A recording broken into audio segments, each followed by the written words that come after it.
Welcome in our YouTube channel. आज की हम इस क्लास में हम पढ़ेंगे इकोनॉमिक्स।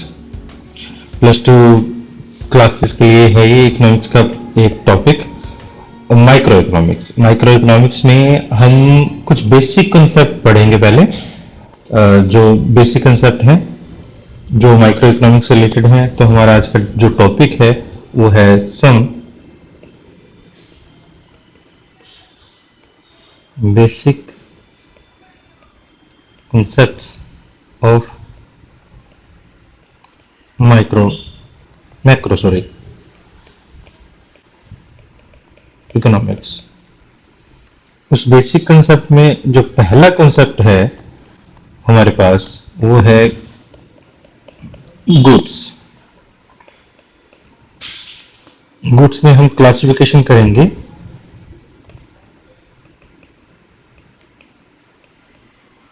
Of goods. गुड्स को हमारे पास दो टाइप से क्लासिफाई किया गया है। अब ये दो टाइप कौन सी हैं देखिए। ये कौन सी दो टाइप हैं। पहला हमारे पास है फाइनल गुड्स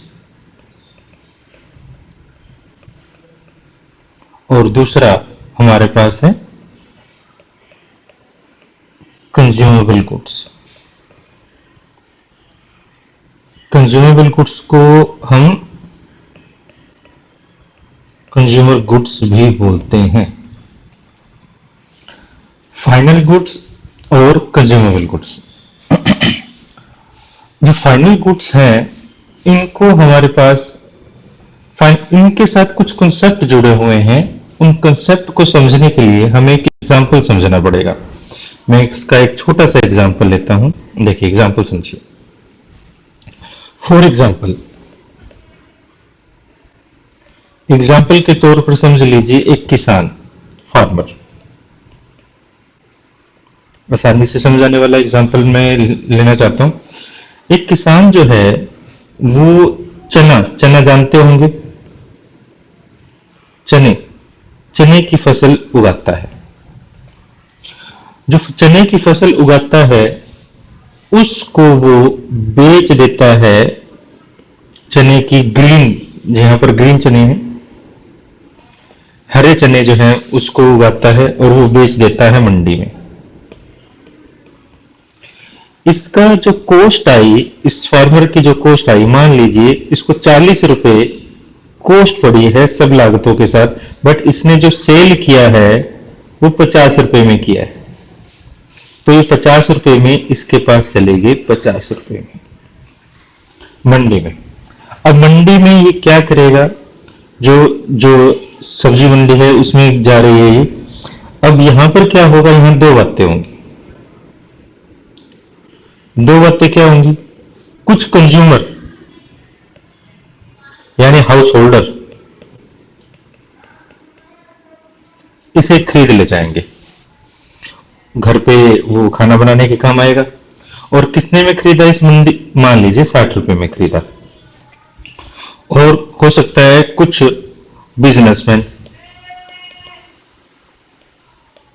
बिजनेसमैन जो है इसे खरीद लेते हैं। बिजनेसमैन भी 60 रुपए में खरीद लेते हैं। हम मान रहे हैं, ये सारा अज्यूम कर रहे हैं, कॉन्सेप्ट को समझने के लिए हम अज्यूम कर रहे हैं। तो हमारे पास अब ये जो कंज्यूमर है ये तो इसे कंज्यूम करेगा। जो बिजनेसमैन है इस हरे चने को सुखाएगा, थोड़ा टाइम रखेगा और इसको काले चने में कन्वर्ट करेगा इनटू ये चने में इसने कन्वर्ट कर दिया। इस चने से वो क्या करेगा, इस चने को वो 70 रुपए में बेचेगा। 70 रुपए में किसे बेचेगा।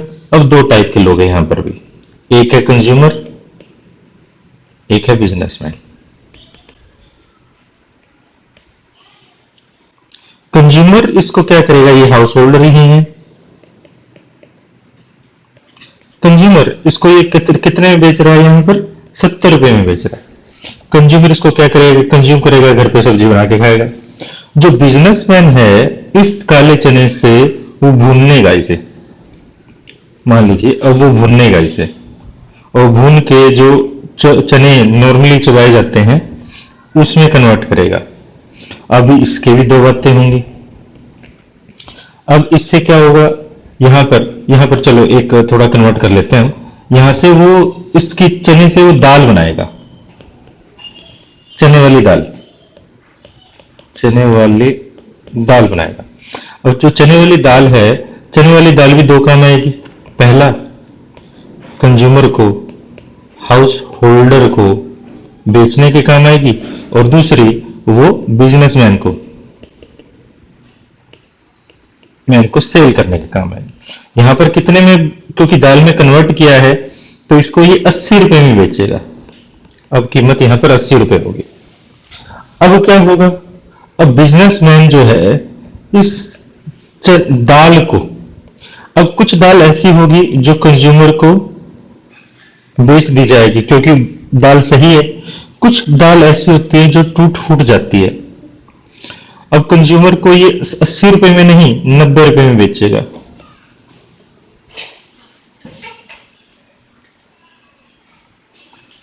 ₹80 में नहीं 90 रुपए में बेचेगा। क्या बेचेगा, कुछ दाल ऐसी होगी जो यहां बेच दी गई है, जो बिजनेसमैन को मिली है वो रफ क्वालिटी मिली है, घटिया क्वालिटी मिली है, और किसको क्या बनाएगा, इसका बेसन बना के बेचेगा। बेसन यहां पर मान लीजिए 90 रुपए में बेच रहा है वो। अब 90 रुपए में बेच रहा है, कंज्यूमर को बेचेगा या फिर बिजनेसमैन को बेचेगा।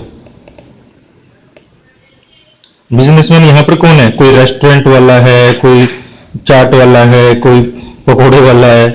देश में पकोड़े बहुत ज्यादा बेचे जाते हैं भाई, सरकार भी कहती है पकोड़े बनाओ। चलो देखो, तो ये 90 रुपए में इसके पास आएगा बिजनेसमैन के पास। अब वो क्या करेगा, अब वो फाइनली, अब और कोई है नहीं तो वो इसके पकोड़े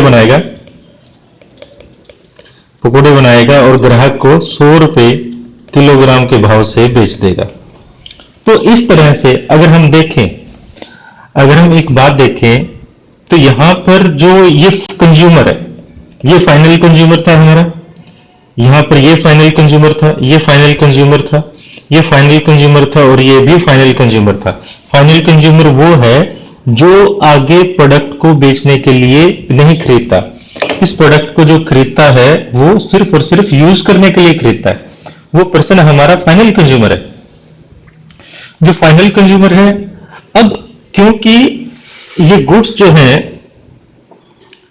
गुड्स जो है हमारी, वो फाइनल कंज्यूमर के पास से आगे नहीं जाती, इस वजह से इसको हम फाइनल गुड्स भी कह सकते हैं।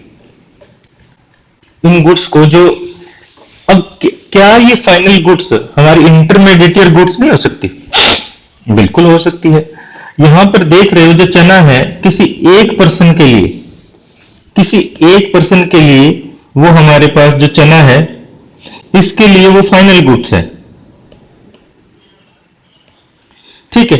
बट जो हमारे बिजनेसमैन है, ये बिजनेसमैन था, यहां पर ये बिजनेसमैन था हमारा, यहां पर ये बिजनेसमैन था, यहां पर ये बिजनेसमैन था। जो बिजनेसमैन था उन्होंने गुड्स को आगे बेचा, यहां पर ये हमारे क्या है, इनके लिए ये गुड्स इंटरमीडिएट गुड्स है।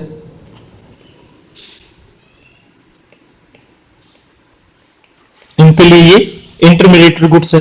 तो एक सवाल पैदा होता है, इंटरमीडिएट गुड्स है क्या और फाइनल गुड्स है क्या? तो देखिए, इंटरमीडिएट गुड्स वो है फाइनल गुड्स। अब इसको एक बार समझने के लिए यहां पर ये मान लीजिए ये एक बाउंड्री है, हम एक बाउंड्री बना देते हैं, एक बॉर्डर बना देते हैं। ये एक बॉर्डर है, ये कौन सा बॉर्डर है? ये बॉर्डर है हमारा प्रोडक्शन बॉर्डर,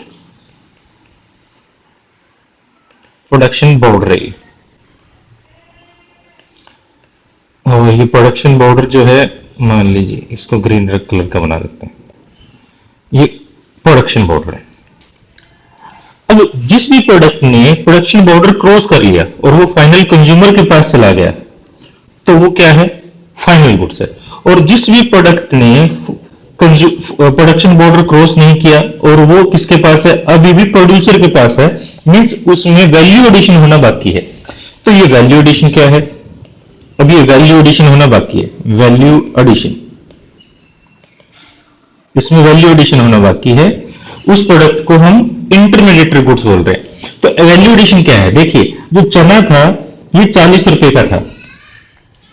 चना जो था वो 40 रुपए का था, वो एक किसान ने 50 रुपए का किया, उसमें थोड़ा सा चेंज करके फिर 60 रुपए का हुआ, थोड़ा सा चेंज करके 70 रुपए का हुआ, थोड़ा सा चेंज करके 80 रुपए का हुआ, थोड़ा सा चेंज करके 90 रुपए का हुआ, और थोड़ा सा चेंज करके 100 रुपए का हो गया।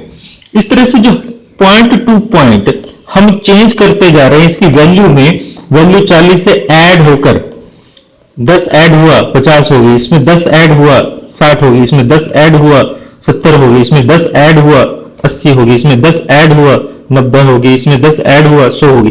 जो ये पॉइंट टू पॉइंट हम वैल्यू ऐड करते जा रहे हैं, इसी को कहते हैं वैल्यू एडिशन। तो हमारे पास फाइनल गुड्स कौन सी होती है, इंटरमीडिएटरी गुड्स कौन सी होती है, इसके बारे में एक बार हम समझते हैं। तो फाइनल गुड्स क्या है? देखिए, final goods, final goods are those goods which have crossed the production boundary line and no any value addition is pending. These goods are consumed by consumer and not purchased for resale purpose. ऐसी goods को ही हम क्या बोल लेंगे? ऐसी goods को ही हम final goods बोलेंगे। दूसरा, इंटरमीडिएटरी गुड्स कौन सी है? अब देखिए, इंटरमीडिएटरी गुड्स की बात कर लेते हैं।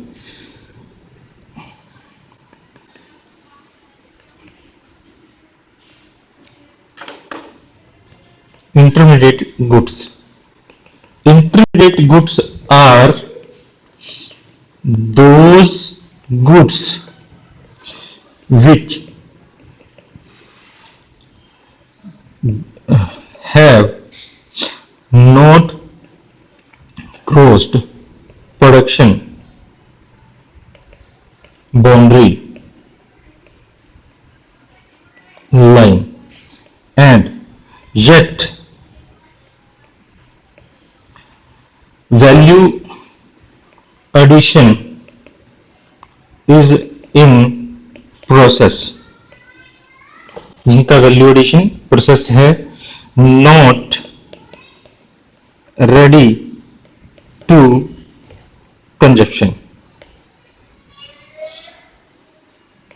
ऐसी गुड्स को हम इंटरमीडिएट गुड्स बोलते हैं। तो यहां पर हमारे पास कंज्यूमेबल गुड्स जो हैं, अब जो फाइनल गुड्स हैं और कंज्यूमेबल गुड्स हैं, यहां पर एक सवाल पैदा होता है, क्या कोई फाइनल गुड्स कंज्यूमर गुड्स भी हो सकती है? यस, हो सकती है।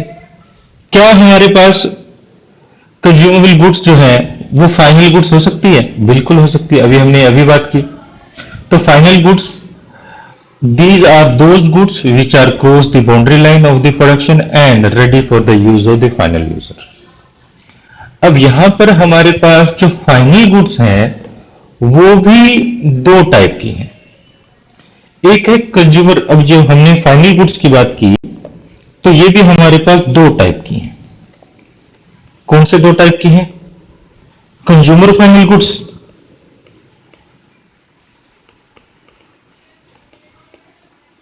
एक है producer final goods.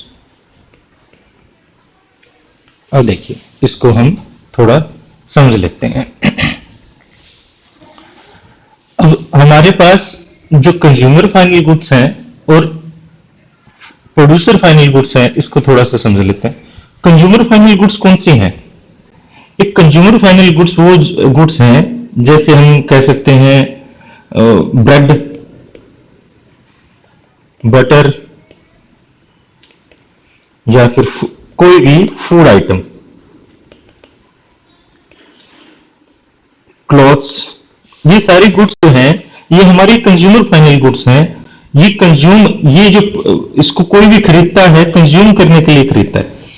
Producer final goods are those goods which are purchased by a producer not for sale। अभी हमने कहा फाइनल गुड्स वो हैं जिनको हम सेल करने के लिए रीसेल पर्पज से नहीं खरीदते। अभी हमने कहा था देखो, not purchased for resale purpose, यानी फाइनल गुड्स रीसेल पर्पज से तो नहीं खरीदी जाती, बट फाइनल गुड्स से कुछ और गुड्स बनाई जाती हैं। प्रोड्यूसर फाइनल गुड्स से कुछ और गुड्स बनाई जाती हैं। Producer final goods are those final goods which are purchased not for resale purpose by a producer to use in production of other goods, like एक एग्जाम्पल के तौर पर मैं एक एग्जाम्पल ले रहा हूं। देखिए, अब ये एग्जाम्पल जो है स्विंग मशीन, जो कपड़े सिलने की मशीन है, वो अगर एक प्रोड्यूसर खरीदता है, एक टेलर खरीदता है, तो उसको हम प्रोड्यूसर फाइनल गुड्स बोलेंगे। अगर एक टेलर ने खरीदी तो उसको प्रोड्यूसर फाइनल गुड्स बोला जाएगा, क्योंकि टेलर क्या करता है, उससे कपड़े सिलने का काम करता है। एक ऐसी गुड्स, उसके लिए तो फाइनल गुड्स है, बट वो और ज्यादा प्रोडक्शन करने का काम करेगा, इस वजह से तो इसको प्रोड्यूसर फाइनल गुड्स बोला गया। दूसरा, अगर एक हाउस होल्डर खरीदता है तो वो हमारे पास कंज्यूमेबल गुड्स बन जाती है, क्योंकि हाउस होल्डर ने किसी और पर्पज के लिए इसको इस्तेमाल नहीं करना है। तो सेम मशीन किसी एक पर्सन के लिए वो हमारे पास प्रोड्यूसर फाइनल गुड्स बन जाती है, और दूसरे पर्सन के लिए वो कंज्यूमर फाइनल गुड्स बन जाती है। तो हम कह सकते हैं सेम गुड्स में भी। अब यहां देखिए, ये इंटरमीडिएट गुड्स, ये फाइनल गुड्स है। अब यहां पर जो प्रोडक्शन करने के हमारे लिए काम ले रहे हैं, इन्हीं को हम बोलते हैं कैपिटल गुड्स भी बोलते हैं। इनको हम कैपिटल गुड्स भी बोलते हैं।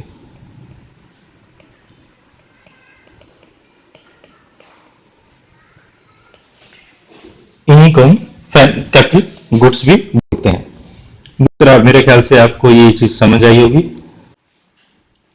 अब हम बात करते हैं कंज्यूमेबल गुड्स की। देखिए, अब तक हमने जो बात की थी फाइनल गुड्स की थी, फाइनल गुड्स एंड हम कह सकते हैं इंटरमीडिएट गुड्स।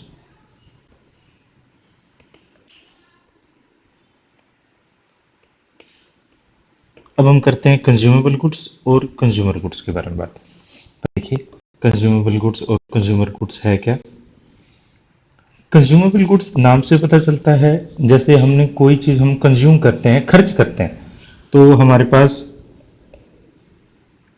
कंज्यूमेबल गुड्स है क्या, और इन्हीं को हम कंज्यूमर गुड्स बोलते हैं। देखिए, ये गुड्स क्या है। Consumer goods are those goods which are directly used for the satisfaction of human wants। अब इसके समझ लिए, consumable goods are those goods which are directly used for satisfaction of human wants। अभी जैसे हमने ये कहा, ये जो हमने बनाया था, ये जो कंज्यूमर है उनके लिए ये कंज्यूमेबल गुड्स है। प्रोड्यूसर के लिए ये इंटरमीडिएटरी और फाइनल गुड्स हो सकती है। अब इंटरमीडिएटरी गुड्स के बारे में हमको यह क्लियर हो गया होगा, जो अभी तक प्रोडक्शन बाउंड्री लाइन को क्रॉस नहीं किया है, वो हमारे लिए इंटरमीडिएट गुड्स है। और ये फाइनल गुड्स भी हो सकते, ये जो फाइनल गुड्स है। अब यही गुड्स जो है कंज्यूमेबल गुड्स है। जो कंज्यूमेबल गुड्स वो गुड्स हैं जो नॉर्मली हम कंज्यूम कर लेते हैं। एग्जाम्पल के तौर पर जैसे आइसक्रीम, मिल्क, बटर, ब्रेड, जो नॉर्मली हाउस होल्डर यूज करते हैं, इन्हीं गुड्स को हम कंज्यूमेबल गुड्स कहते हैं। अब जो कंज्यूमेबल गुड्स हैं उनको हमने फर्दर कुछ कैटेगरी में डिवाइड किया है। जैसे कि ये फर्दर 4 कैटेगरी में डिवाइडेड है। जैसे कि ड्यूरेबल गुड्स, दूसरा सेमी ड्यूरेबल गुड्स,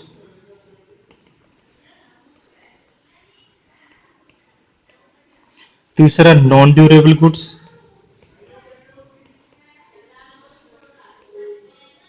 और नॉन मटेरियल गुड्स और सर्विसेज या सर्विसेज।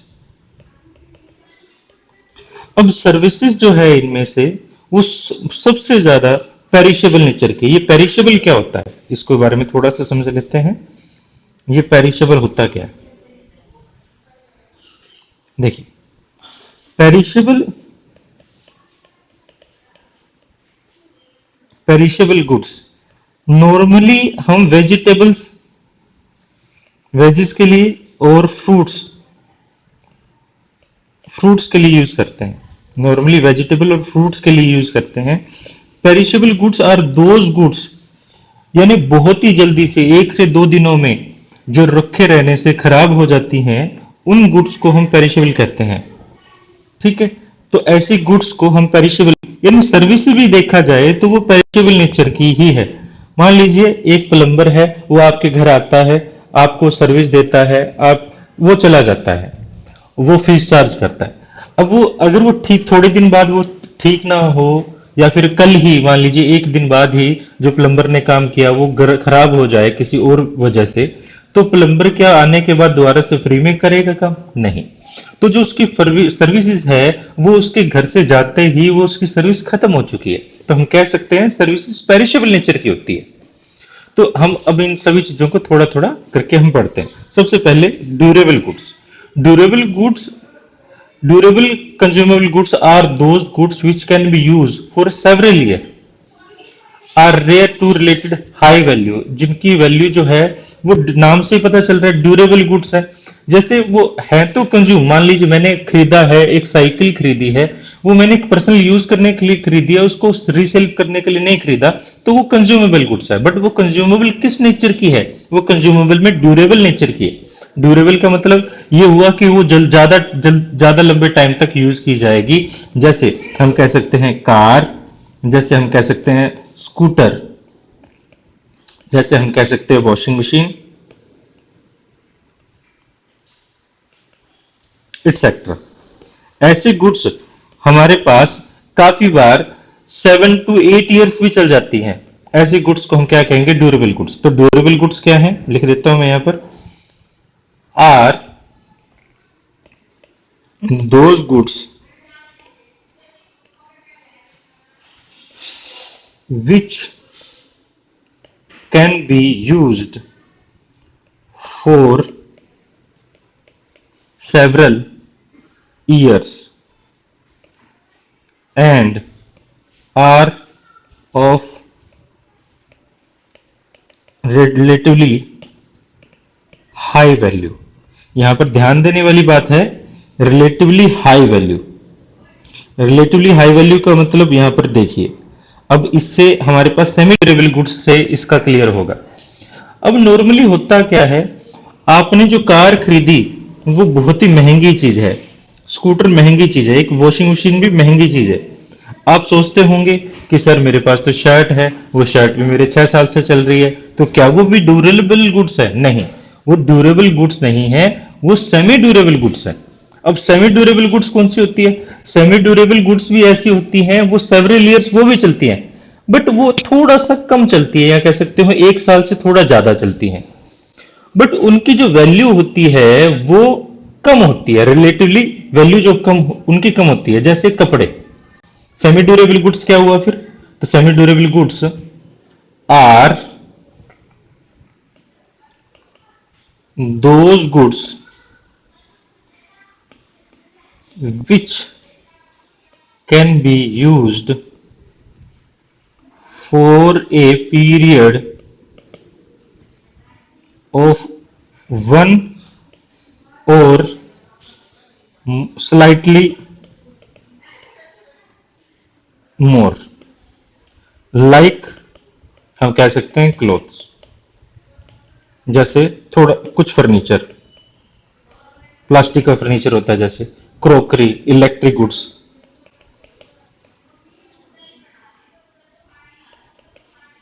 इलेक्ट्रिक गुड्स, तो इन गुड्स को हम क्या कहते हैं, सेमी ड्यूरेबल गुड्स कहते हैं। अब उसके बाद नॉन ड्यूरेबल गुड्स, ऐसी गुड्स जो हमारे पास, जिनको हम ज्यादा यूज नहीं कर पाते, ऐसी गुड्स को हम नॉन ड्यूरेबल गुड्स कहते हैं। एग्जाम्पल के तौर पर जैसे मिल्क है, जैसे एलपीजी गैस है, ये हमारी नॉन ड्यूरेबल गुड्स है, तो हम इनको कहेंगे नॉन ड्यूरेबल गुड्स। और इनको हम सिंगल यूज कंज्यूमेबल गुड्स भी कह सकते हैं। कौन सी हैं? Are those goods which are used, इसको थोड़ा डिफरेंट करने के लिए black colour, which are used up in a single act of consumption. सिर्फ एक ही काम के लिए हम कंजप्शन के लिए इसे यूज कर सकते हैं, बार बार हम इसे यूज नहीं कर सकते। ऐसे को हम क्या कहते हैं? सेमी ड्यूरेबल गुड्स कहते हैं। एग्जाम्पल के तौर पर मिल्क, बटर, ब्रेड, ये सारी चीजें। अब सर्विसेज क्या है? सर्विसेज हमारे पास services are those non material goods कह सकते हैं which directly satisfy human wants, जैसे डॉक्टर की सर्विस, लॉयर की सर्विस, डोमेस्टिक सर्वेंट की सर्विस, ये सारी सर्विसेज हमारे पास सर्विस कहलाती है। आर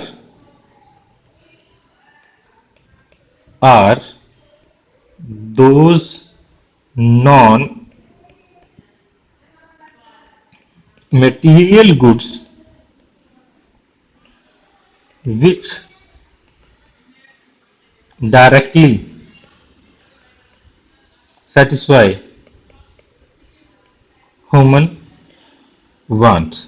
जैसे सर्विसेज आती हैं, इसमें एक डॉक्टर की सर्विस, एक लॉयर की सर्विस, लॉयर सॉरी, एक डोमेस्टिक सर्वेंट की सर्विस,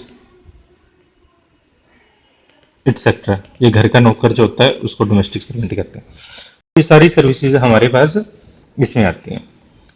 अब बात करते हैं हम कैपिटल गुड्स की। वैसे कैपिटल गुड्स के बारे में हमने थोड़ा सा जिक्र किया था कि जैसे एक मशीन जो है वो एक कैपिटल गुड्स भी है और एक हमारे पास कंज्यूमेबल गुड्स भी है। तो अब हम कैपिटल गुड्स के बारे में थोड़ा सा डिस्कशन अलग से कर लेते हैं। तो देखिए कैपिटल गुड्स क्या है। कैपिटल गुड्स,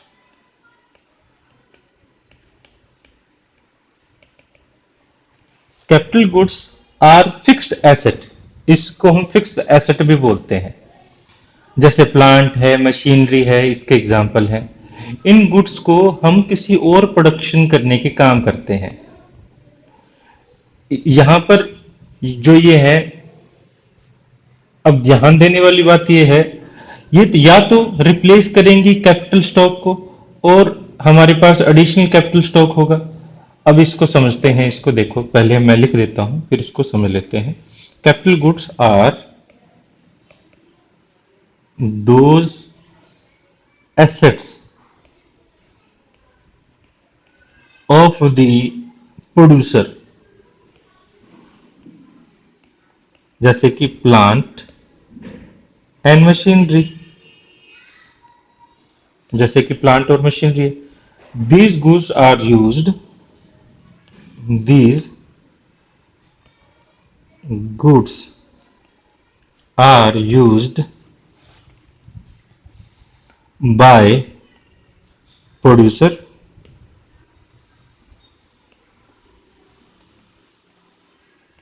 either for, पहला, प्रोड्यूसर किस लिए खरीदता है?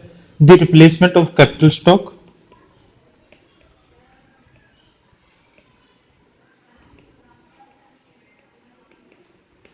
कैपिटल स्टॉक की रिप्लेसमेंट के लिए, और किसके लिए खरीदता है? Addition to capital stock.